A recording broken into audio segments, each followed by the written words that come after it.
Bonjour et bienvenue sur la chaîne YouTube du groupe IGF. Alors aujourd'hui, une vidéo qui concerne toutes sessions confondues, puisqu'il s'agit là de mettre en place une sauvegarde qu'on appelle cloud, c'est-à-dire sur Internet, une sauvegarde décentralisée de vos appareils, de façon à ne pas égarer vos travaux. Et Dieu sait si c'est un problème récurrent chez les étudiants. Donc nous allons voir comment faire en sorte de toujours sauvegarder son travail à l'extérieur de façon à ne pas le perdre. Parce que les clés USB, ça se perd, ça tombe en panne, ça se vole. Un ordinateur, ça peut tomber en panne. Parfois irrémédiablement, donc tout ce qu'il y a dessus, eh bien, ça va être compliqué de le récupérer, même s'il y a des solutions, hein, bien sûr. Mais afin d'éviter de perdre son travail quelques jours avant un examen, par exemple, ce qui est arrivé à plusieurs reprises, eh bien, on sauvegarde régulièrement son travail sur un espace cloud. Alors l'exemple que nous allons prendre, c'est Dropbox. Évidemment, il en existe d'autres. On peut citer Google, d'ailleurs qu'on a un,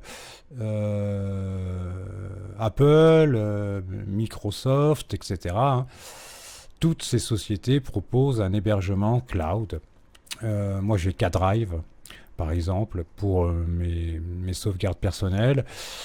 Dropbox a l'avantage d'être assez simple à utiliser et à être accessible facilement. Donc pour créer un compte Dropbox, vous tapez Dropbox dans Google. Alors attention parce qu'il y a deux types de comptes sur Dropbox. Il y a le compte business, celui-là il est payant. Et il vous offre un espace plus large, je crois que c'est jusqu'à 1 teraoctet, mais bon, je ne suis pas là pour faire la pub de Dropbox. Alors ne prenez pas le premier résultat, mais bien le deuxième ici, le site Dropbox, pour avoir Dropbox basique, qui est le compte gratuit avec 2 gigas, ce qui est amplement suffisant, hein, puisque vous sauvegardez principalement des documents Word, Excel, donc tout ça, ça ne pèse pas bien lourd. Ça devrait amplement suffire à vous permettre de stocker tout ce que vous avez à faire. Alors moi, bon, ben là, j'ai été directement envoyé sur mon compte.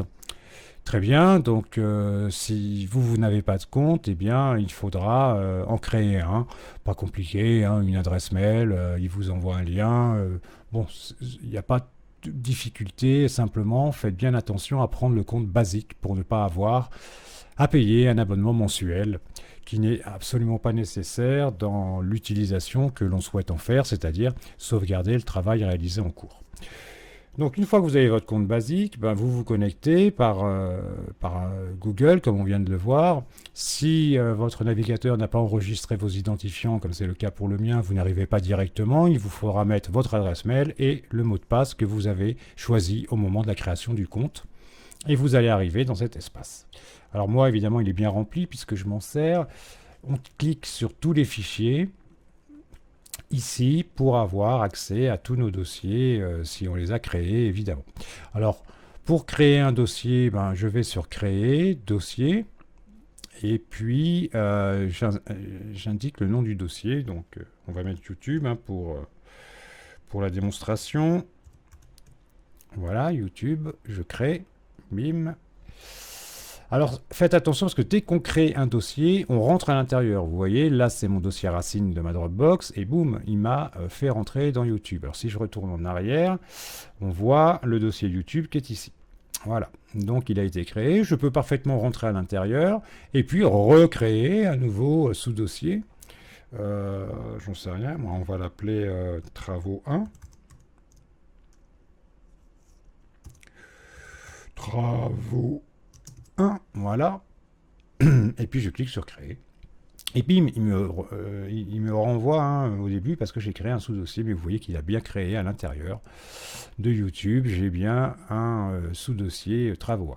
Voilà pour la création des dossiers. Alors comment je fais pour sauvegarder mon travail? Je réduis ma fenêtre. Admettons que je veuille mettre, alors je vais me mettre par là, admettons que je veuille mettre, j'en sais rien moi, ce fichier-là, Excel, dans mon dossier travaux. Si je le lâche simplement là, il ira dans le dossier YouTube. Si je le lâche à l'intérieur de travaux 1, bim, il est en train de le télécharger. Et il l'a. Alors on va rentrer dedans. Tac, il l'a mis, hein, vous voyez, à l'intérieur du dossier travaux 1, enfin du sous-dossier travaux 1 du dossier YouTube. Donc voilà, pas de difficulté particulière pour sauvegarder, hein, c'est extrêmement rapide et donc prenez l'habitude de le faire régulièrement. Alors juste un petit tour d'horizon sur ce qu'il est possible de faire. Il est possible de partager le fichier, donc le partager avec d'autres. Alors pour ça, on a deux possibilités, soit donner une autorisation, on a deux types d'autorisation, les lectures seules, la personne pourra récupérer le fichier et en faire ce qu'elle veut une fois qu'il est sur son ordinateur, mais en tout cas elle ne pourra pas modifier le contenu de votre dossier, de votre fichier, pardon. Elle ne pourra pas le remplacer. Modification autorisée, ça c'est pour les gens qui travaille en collaboration et là effectivement la personne à qui vous aurez donné ses droits pourra modifier le fichier. Et puis il vous suffit ici d'ajouter l'adresse mail de la personne. Par exemple, voilà, cette adresse mail me convient parce qu'elle n'existe pas. Vous appuyez sur Entrée pour valider, puis vous partagez le fichier. La personne va recevoir un mail. Elle n'a plus qu'à cliquer sur le lien pour obtenir le fichier.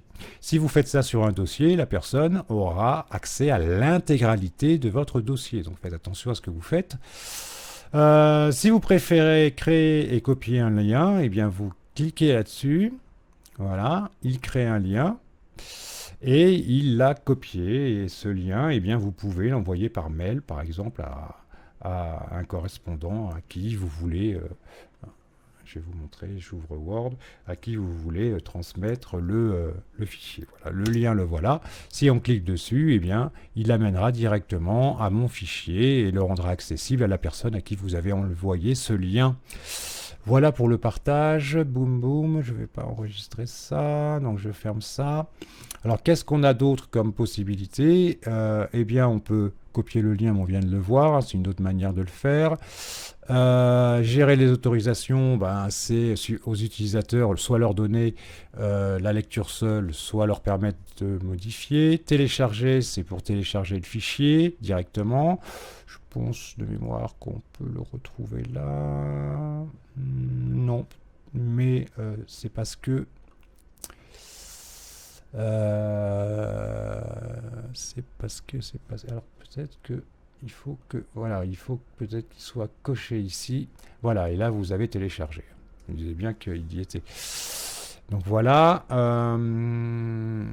Qu'est-ce qu'on a d'autre? Supprimer, bien sûr.